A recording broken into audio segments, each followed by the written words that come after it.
The transition home that we are thinking in terms of is one that will provide accommodation, particularly for those young men leaving the children's home, because when the young people get age 18, then they have to move on out, and therefore we're trying to bridge that gap.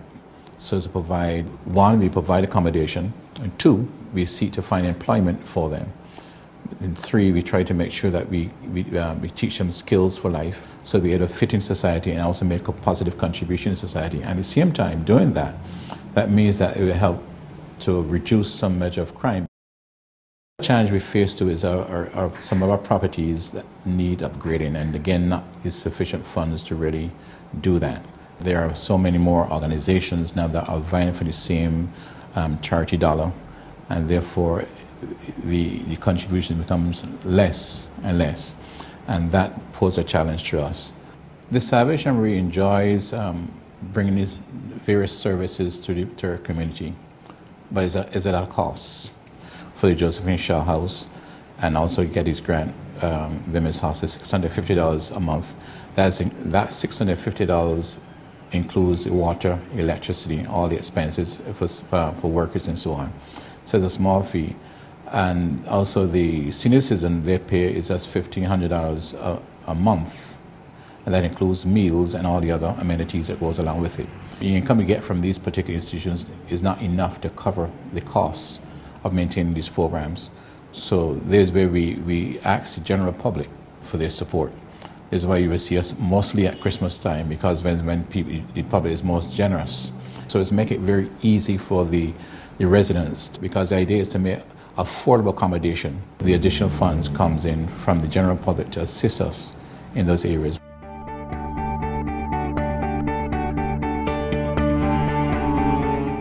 But also getting a message out there also to the public and know what we do is also a challenge. We have not been very articulate in presenting our ministry to the general public, because very many people still don't know who we are.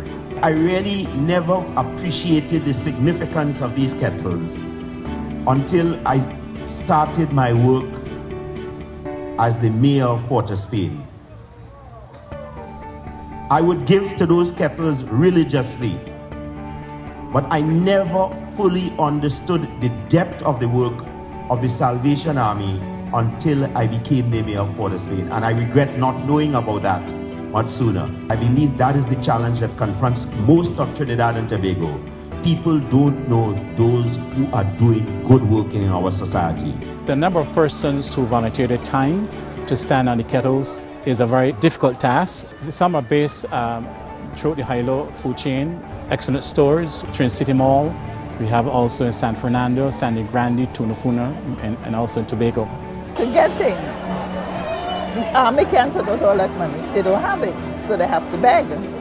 And I join with them begging too. They beg with the little boy in the pot and the little bell. Some people just come and they push the face aside and go. People asking me, why asking, begging for things for the Salvation Army? And I try to explain it to them, but they hard to understand.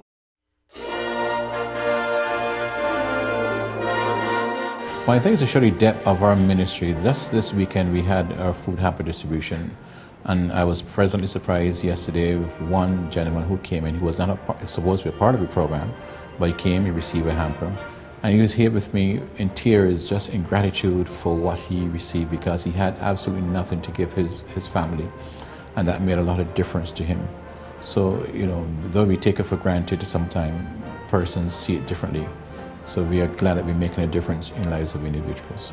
During our kettling season, which normally starts around the middle of November until Christmas Eve, yes, we have been here at Sangre Grande. Our kettles have been out by our gates. We have been there in Price Mark, and we have been all around Sangre Grande, and persons have been giving and giving overwhelmingly.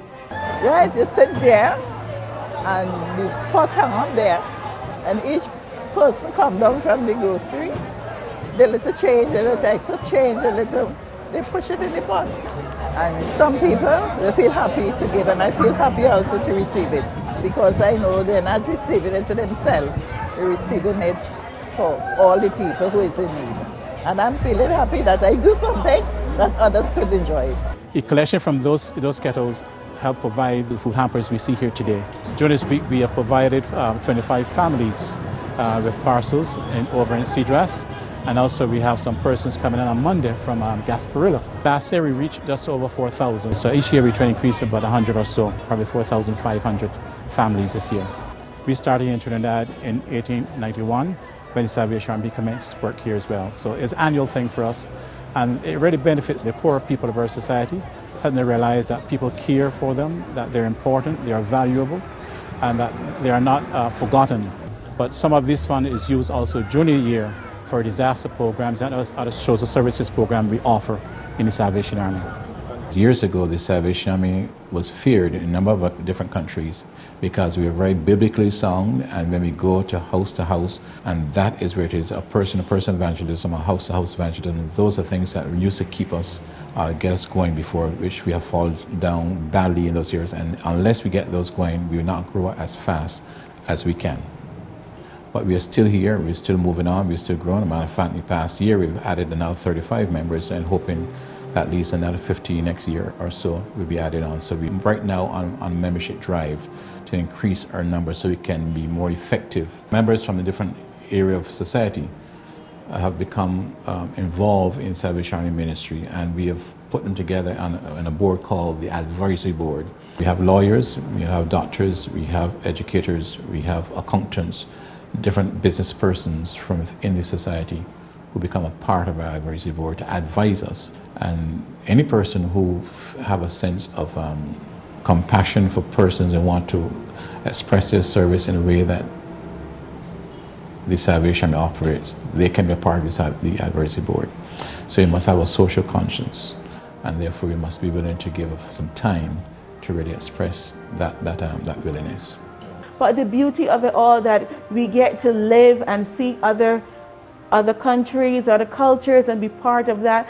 And it makes your life more richer. You're able to serve much better that way. And to be honest with you, if you were to ask me to do this 20 years ago, when I did not know Christ as my Lord and Savior, there's no way I would have done it. But having you understand what it's all about, I take great pleasure in doing this year after year, day after day, because it's a daily ministry, not just at Christmas time, but it's through the year that we give ourselves to this kind of ministry.